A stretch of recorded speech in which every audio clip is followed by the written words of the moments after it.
Olá, a graça e a paz do nosso Senhor e Salvador Jesus a todos. Espero que tenham tido um bom domingo, domingo especial de jejum e oração, em prol da intervenção de Deus contra a expansão do coronavírus no nosso país, não só no nosso país, mas em todas as nações. Todos nós estamos sofrendo, com essa pandemia, e eu creio que hoje o povo de Deus se posicionou diante da presença do nosso Senhor e Salvador, e Deus com certeza agiu. Ele já está agindo e nós veremos o resultado em breve desse clamor que o nosso país fez nesse dia de hoje. Mas o que eu quero chamar os irmãos para reflexão nessa noite é sobre uma palavra de Deus que está no Evangelho de João, no capítulo de número 3, a partir do verso 16. É um texto extremamente conhecido nosso, né? Nós cristãos evangélicos conhecemos bem esse texto, a maioria conhece de cor, pelo menos o primeiro versículo, que é o 16, mas eu quero ler com vocês mais alguns versículos. Evangelho de João, capítulo de número 3, verso 16, diz assim: Porque Deus tanto amou o mundo que deu o seu Filho unigênito, para que todo o que nele crê não pereça, mas tenha a vida eterna. Pois Deus enviou o seu Filho ao mundo, não para condenar o mundo, mas para que este fosse salvo por meio dele. Quem nele crê não é condenado, mas quem não crê já está condenado por não crer no nome do Filho unigênito de Deus. Este é o julgamento. A luz veio ao mundo, mas os homens amaram as trevas, e não a luz, porque as suas obras eram más. Vamos orar? Pai, eu louvo e bendigo o nome santo, bendito e precioso do Senhor Jesus nessa noite, por mais uma oportunidade que temos de estarmos na Tua presença, buscando a Tua face e sermos alimentados pela Tua palavra. Eu peço que não eu, Senhor, mas que o Teu Espírito Santo fale com cada um dos Teus filhos nessa noite, da forma que cada um possa compreender, meu Pai amado, ser alimentado pela Tua palavra e assim fortalecidos para permanecerem firmes na Tua presença nessa jornada até os portões da cidade celeste preparada para os salvos. Abençoe a cada um de nós, permaneça conosco, é o que eu te peço em nome de Jesus. Amém. Então, irmãos, o que é importante para nós? Porque esse texto que a gente leu fala sobre importância. Deixa eu fechar um pouquinho aqui, para diminuir a luz do notebook que está incidindo aqui na lente do óculos. O que é importante para nós? O que tem significado? O que tem valor para nós? É muito importante a gente parar para refletir sobre isso, porque hoje nós vivemos num mundo onde aquilo que não tem valor tem sido valorizado. E aquilo que tem valor tem sido desprezado. Tem uma frase que é atribuída ao cantor de reggae jamaicano chamado Bob Marley, onde ele faz um questionamento que é o seguinte: se Deus fez as coisas para serem usadas e as pessoas para serem amadas, por que então nós usamos as pessoas e amamos as coisas? Olha só o questionamento desse homem. Independente da religião que ele tenha ou do tipo de vida que ele teve, o questionamento dele é pertinente e tem que nos levar a uma reflexão, porque o ser humano ele tem trocado as coisas de posição e tem valorizado o que é material, o que é perecível, o que é passageiro, em detrimento daquilo que não tem preço. Os relacionamentos não têm preço. A relação entre um homem e uma mulher, marido e esposa, o relacionamento entre pais e filhos, a família, o relacionamento entre irmãos, o relacionamento entre membros de uma igreja, irmãos como filhos de Deus, relacionamentos, convivência, comunhão, O homem, o ser humano tem valor. os bens do ser humano em relação a ele, não. Mas nós hoje estamos mais preocupados com os bens que nós temos. Quantos casamentos são desfeitos por conta de dinheiro? Ou são feitos por conta de dinheiro? Quantos pais matam filhos e vice-versa, filhos matam pais por causa de dinheiro? Então, a gente tem valorizado muito as coisas e desprezado as pessoas. E o ser humano, ele quando passa por uma tragédia, né? E eu quero fazer só menção rapidamente a essa situação que a gente está vivendo, ele vai agir de duas maneiras. Nem todo mundo vai sair dessa situação igual. Eu espero que a grande maioria das pessoas consigam sair dessa situação que nós estamos vivendo amadurecidos, mais evoluídos, né? Tanto psiquicamente quanto emocionalmente e também espiritualmente. Mas nem todo mundo vai conseguir ter essa elevação. Não é algo para todos. Tem uma ilustração que eu gosto muito, que é a questão do gesso e da cera, né? Você pega um balde de gesso molhado, né? O gesso preparado, e pega um balde com cera sólida. E você coloca todos os dois no sol. E aí você espera para ver o que vai acontecer. Um vai endurecer. E dependendo do calor do sol, ele vai endurecer até rachar. O outro vai derreter e virar líquido. Vai dissolver. O sol é o mesmo, mas os elementos que foram colocados sobre ele são diferentes. Assim é o ser humano diante do sofrimento. Alguns endurecem, ficam mais rígidos, ficam mais duros, perdem a sensibilidade, ficam secos. Outros amolecem, ficam mais maleáveis, ficam mais voláteis, ficam mais fluidos, né? Tudo que é fluido é mais fácil de trabalhar, tudo que é duro é mais complicado, né? Então, esses dois elementos, eles representam dois tipos de pessoas. As pessoas que vão melhorar, porque vão ter condições de tomar uma outra forma, porque quando está fluido, né, o fluido, o líquido, ele toma a forma do recipiente onde você coloca ele. Se você pegar água e colocar no recipiente quadrado, a água fica quadrada porque ela fica no formato do recipiente. Se você colocar num lugar redondo, ele fica redondo porque ele toma a forma do recipiente. Então fica mais fácil de trabalhar, né? Já o que endurece, ele fica naquele formato e dependendo do local onde você tente colocá-lo, ele não vai entrar porque ele não consegue mudar a sua forma. Ele está rijo, ele está duro, ele está compacto e ele não muda, né? E o ser humano, diante de Deus, ele tem que se derreter mesmo para ser moldado, ser transformado, ser colocado na forma de Deus e sair de lá no formato que Deus quer para todo mundo, que é o formato de Jesus. Todos nós fomos chamados para sermos igual ao Filho de Deus. Ok? Esse texto que a gente leu agora, que fala sobre o amor de Deus, né, por nós, fala justamente de importância.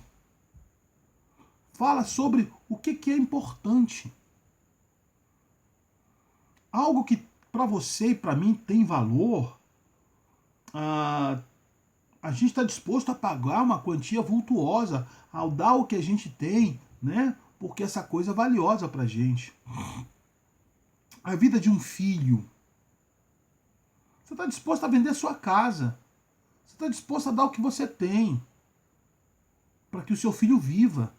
Não importa depois o que vai acontecer, o importante é que naquele momento o seu filho precisa daquele dinheiro para um tratamento médico, para uma cirurgia, para o que quer que seja, e você vai fazer de tudo para consegui-lo, né? Para que o seu filho viva. Depois, não sei, depois a gente se vira. Depois a gente corre atrás, né? Mas a vida de um filho, a vida da esposa, a vida do marido, a vida de alguém que a gente ama é algo sem preço. A gente está disposto a dar, às vezes, a nossa vida em prol do outro. O texto que a gente leu diz que Deus ele amou o mundo de tal maneira, de uma forma tão imensa, de uma forma tão grandiosa, de uma forma tão imensurável, é imensurável, não dá para medir a extensão, a profundidade, a densidade do amor de Deus, não dá para medir isso. A gente não tem capacidade de compreender, a nossa mente é limitada para compreender a extensão, a dimensão do amor de Deus. Mas esse amor ele é tão grande, tão tremendo, que Deus ele dá a vida do filho para que a nossa seja resgatada. Então, pensa comigo, você, eu, nós, a humanidade, para Deus tem um valor inestimável. Então, independente da circunstância que você esteja agora, independente daquilo que a gente esteja passando na vida, lembre-se que há um Deus que te ama de uma forma tremenda e que está com a mão estendida em teu favor para tirar você dessa condição e te ajudar a mudar de vida. Deus não abandona ninguém, Deus não vira as costas para ninguém, Deus não despreza ninguém, Deus não tem preferidos. Eu já ouvi algumas pessoas dizendo assim, porque Deus ama demais fulano. Eu falo, é verdade. E do mesmo jeito que ele ama ele ama a mim, ama você, ama todo mundo. Porque Deus não tem prediletos. Deus não tem preferidos. Né? Deus ama todo mundo da mesma maneira. Mas e aquele cara que faz aquilo outro? Não, Deus o ama do mesmo jeito. Se ele está fazendo alguma coisa errada, ao findar da sua vida, ele vai receber a paga daquilo que ele fez. O que vai acontecer com ele é resultado das escolhas que ele fez ao longo da vida. Tem um pastor, eu não me lembro se é o Paulo Júnior, que ele diz um negócio muito interessante. Ele diz que todo mundo nasceu para ir para o inferno. E é verdade, ninguém nasce salvo. Nós só somos salvos mediante o reconhecimento de Jesus como Filho de Deus e aceitá-lo como Salvador. João diz isso. Né? Está lá no Evangelho de João, ele diz isso. Então, todo mundo nasce com a passagem de ida para o inferno. O texto que a gente leu diz que ele não veio para condenar o mundo, mas para salvá-lo. Então, olha só, por que Deus teria o trabalho de mandar o seu filho para salvar o mundo, para depois destruí-lo? Diz que nem ia falar do vírus, mas vou falar, com o vírus. Não vai morrer todo mundo, não. Não vai se acabar tudo, não. As economias vão entrar em confusão. Vai ter uma bagunça, mas a gente vai conseguir resolver. Porque tem um Deus que dá uma importância a nós muito grande. Você é muito importante para Deus, a sua vida, seus filhos, sua esposa, sua casa, suas conquistas, seus sonhos, seu trabalho, tudo que você faz, tudo que você tem importância para Deus e Ele está disposto a estender a mão dele para te ajudar todo o tempo. Você só precisa crer nisso. Por isso que no 18 diz, quem crê não é condenado. A gente precisa crer. Mas quer dizer então que eu sou obrigado a crer? Não, você não é obrigado a nada. Ninguém é obrigado a crer em Deus. Isso é uma escolha que você faz livre de qualquer pressão. Mas se eu não crer, eu vou para o inferno. Peraí, amigo, vamos pensar uma coisa. Crer em Jesus, crer no que ele diz, me dá condições de ir ou de receber as bênçãos que ele tem para mim. Agora, se você não crê em Jesus, você não crê nem no inferno. Não tem como separar uma coisa da outra, porque é tudo cristianismo, é tudo palavra de Deus. Eu só posso crer no inferno se eu creio em Deus. Porque se eu não creio em Deus, o inferno para mim não é real. Ele não existe. Então, crer em Deus não é algo que vai beneficiar Deus. Crer em Deus é algo que vai beneficiar você. É escolha, não tem pressão, não tem opressão, não tem coação, não tem nada disso, é escolha, né? Você escolhe servir a Deus, seguir a Deus ou não. E se você escolhe o ou não, então tudo que está do lado de cá deixa de existir para você. Então você segue seu curso. É uma escolha sua. Eu não faço o tipo de pregação de se você não crê em Deus, você vai para o inferno. Não faço esse tipo de pregação. Porque eu não quero ameaçar as pessoas com o inferno. Eu quero que as pessoas aceitem o amor de Deus. E é nisso que a gente tem que focar, nós cristãos. Fazer com que as pessoas creiam no amor de Deus. E que queiram o amor de Deus. E que não venham para a igreja porque estão com medo de ir para o inferno. Porque estão com medo de ir para o fogo eterno. Quem vem para a igreja com medo de ir para o inferno não está no corpo de Cristo. Porque eu tenho que estar aqui por amor a Ele, não por medo de ir lá. Isso muita gente não entendeu ainda, né? 19 diz que o julgamento é o seguinte: a luz veio para o mundo, mas os homens amaram mais as trevas do que a luz, porque as suas obras eram más. Quem faz coisa errada não quer que venha a luz. Não é isso? Quem faz coisa errada não quer que os outros saibam. Uma vez eu perguntei para um pastor Raimundo, lá do interior do Maranhão, onde eu me converti. Eu me converti na igreja eu me converti na Assembleia de Deus. Depois, acho que com um mês e pouco, eu fui me congregar na igreja do Evangelho Quadrangular com o pastor Raimundo. E eu me lembro que eu fiz uma pergunta para ele me respondeu de uma forma extraordinária. Eu perguntei para ele assim: pastor Raimundo, como é que eu sei que alguma coisa é pecado? Ele me disse: você tem duas formas de fazer esse julgamento. Uma é, isso que você vai fazer, você pode fazer na frente de todo mundo, sem constrangimento, sem vergonha? Algumas coisas não dá, né? Agora o segundo julgamento, o segundo crivo é, isso que você vai fazer, Jesus faria? Esse é mais complicado, né? Bom, se o que você vai fazer não dá para fazer na frente dos outros, porque você vai ficar constrangido, você não tem coragem. E segunda coisa, isso que você vai fazer, Jesus não faria? Então é pecado. Tá errado. Falei, bom, vou levar isso para minha vida. E tenho levado isso para minha vida. E funciona. Pode ter certeza, funciona. Então, o que é importante para você? Deus é importante para você? Jesus Cristo é importante para você? A sua vida é importante para você? Essa escolha é você que faz. Esse julgamento é você que faz. O texto diz, e esse texto, esse verso, ele sempre falou muito comigo sobre essa questão, né? Poxa, se Deus deu o filho dele, é porque então a minha vida é muito preciosa, é muito valiosa, é muito importante para Deus. E se eu sou importante para Deus, poxa, eu tenho que fazer jus a isso, né? Eu tenho que procurar viver de acordo com a vontade desse Deus que me considera tão importante. Não tenho que questioná-lo, não tenho que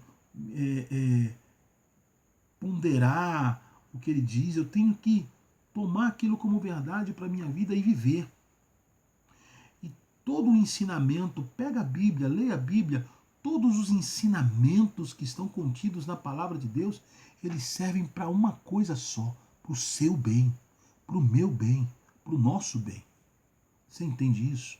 É para o nosso bem. Não é para o bem de Deus, que Deus não ganha nada com isso. Quem ganha somos nós.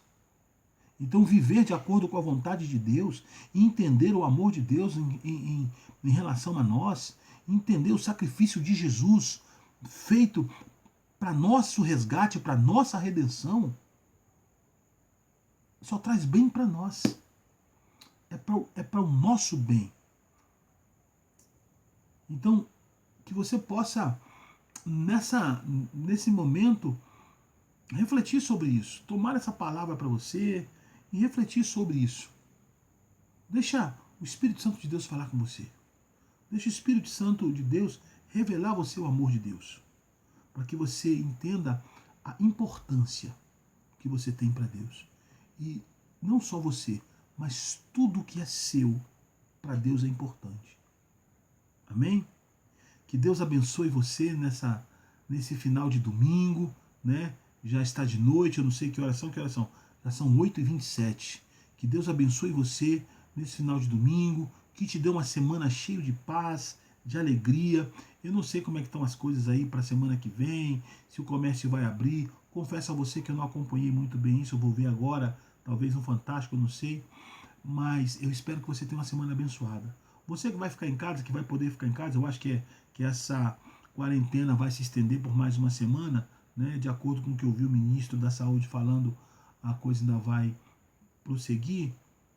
Amém, que Deus te abençoe, você e sua família. Você que vai trabalhar, que Deus te guarde, te livre de todo mal. Eu tenho certeza que esse domingo de jejum e oração vai surtir efeito, porque Deus ouve o clamor do seu povo e nós seremos salvos.